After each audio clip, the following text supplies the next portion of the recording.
হনুমানকে নিয়ে কুমন্তব্য করার জের এবার বিজেপির পক্ষ থেকে একের পর এক বিক্ষোভ কর্মসূচি। দেখা যায় যে গত রবিবার মুক্তধারা অডিটোরিয়ামে শঙ্কর প্রসাদ দত্ত তিনি হনুমানকে নিয়ে একটি কুমন্তব্য করেন, আর তারপরে কিন্তু এই বিষয়টা নিয়ে বিজেপির পক্ষ থেকে শুরু হয়ে যায় বিক্ষোভ কর্মসূচি। যদিও বিজেপি কর্মী সমর্থকেরা শঙ্কর প্রসাদ দত্তের বাড়িতে গিয়ে একটি হনুমান চালিসা এবং হনুমানের ফটো উপহার দিয়ে আসেন, তো তারপরেও দেখা যায় বিজেপির পক্ষ থেকে বজরং দলের পক্ষ থেকে বিভিন্ন জায়গায় চলে বিক্ষোভ কর্মসূচি। আজ কুমারঘাট বিবেকানন্দ চৌমুহনীতে বিজেপির বিক্ষোভ সমাবেশে উপস্থিত ছিলেন বিধায়ক তথা প্রদেশ বিজেপির সাধারণ সম্পাদক ভগবান চন্দ্র দাস, উপস্থিত ছিলেন মন্ডল সভাপতি তথা ঊনকোটি জেলা পরিষদের সহকারী সভাপতি সন্তোষ ধর সহ অন্যান্যরা। এদিন বক্তব্য রাখতে গিয়ে কি বলছেন বিধায়ক শোনাবো। বলছে সান্ডামার্কা হনুমান, সান্ডামারা হনুমান গুন্ডারাজ কায়েম করেছিল, এখন গুন্ডাগিরি বন্ধ করেছে এই হনুমানের দল। আজকে হনুমানকে নিয়ে ভয় কেন?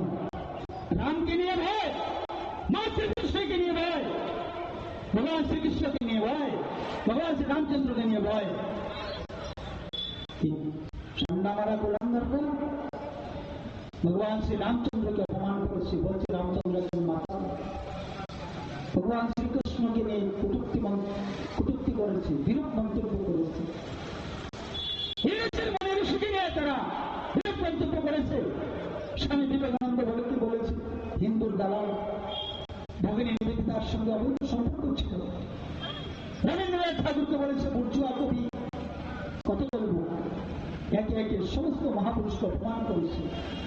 আজকে বিজেপিকে আক্রমণ করার জন্য ভগবান শ্রী রামচন্দ্রের বিরুদ্ধে কথা বলছে। বিজেপিকে আজকে আক্রমণ করার জন্য ভগবান শ্রীকৃষ্ণের বিরুদ্ধে কথা বলছে। বিজেপিকে আক্রমণ করার জন্য ভগবান শ্রী হনুমানের বিরুদ্ধে কথা বলছে। এদের কোথায় জন্ম হয়েছিল আমি জানি না। কেন ছিল না বাংলাদেশে শঙ্কর প্রসাদ? শঙ্কর প্রসাদ কেন ছিলেন না বাংলাদেশে? কেন তোমার মা বাবা পালিয়ে এসেছিল হিন্দুস্তানে, ত্রিপুরাতে? যা বলে বাংলাদেশে কেন রাতে অন্ধকারী চোরের মতো পালিয়ে এসছে?